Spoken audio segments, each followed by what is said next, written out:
সুফি scholar শফির আহসান শুভেচ্ছায় স্বাগতম, রহমতুল্লাহর আগমন শুভেচ্ছায় স্বাগতম। গুরুত্বপূর্ণ বক্তব্য রাখবেন আজকের এই বিক্ষোভ সমাবেশের যিনি নেতৃত্ব দিবেন হাবিব আল করিম আম্মা বাদ আউযু বিল্লাহি মিনাশ শাইতানির রাজিম বিসমিল্লাহির রহমানির রহিম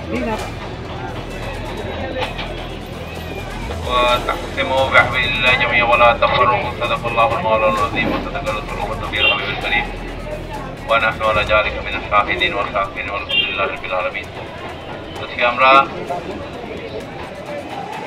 মজলুম এবং নির্যাতিত মানুষের পক্ষে, ফিলিস্তিনি আমাদের ভাই বোনদের পক্ষে আমরা দাঁড়িয়েছি।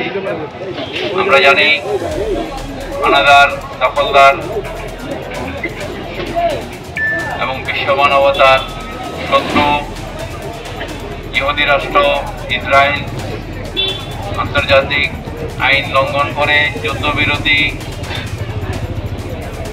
লঙ্ঘন করে তারা নির্বিচারে নারী, শিশু, অসহায় মানুষদেরকে তারা পাখির মতো গুলি করে করে এবং বোমা বর্ষণ করে করে তারা এই পবিত্র রমজান মাসও যাদের মনে দয়া মায়া কোনো লেশই দেখা যাচ্ছে না, এবং আন্তর্জাতিক সম্প্রদায় জাতিসংঘের মতো প্রতিষ্ঠানকেও সংগঠনকেও তারা তোয়াক্কা না করে তারা এভাবে নির্বিচারে মুসলমান নিধন করছে।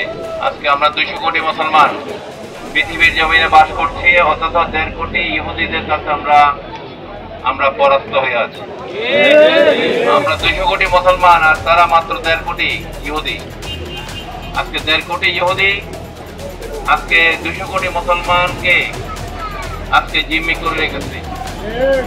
আমাদের মাঝে কিছু মুনাফিক শ্রেণীর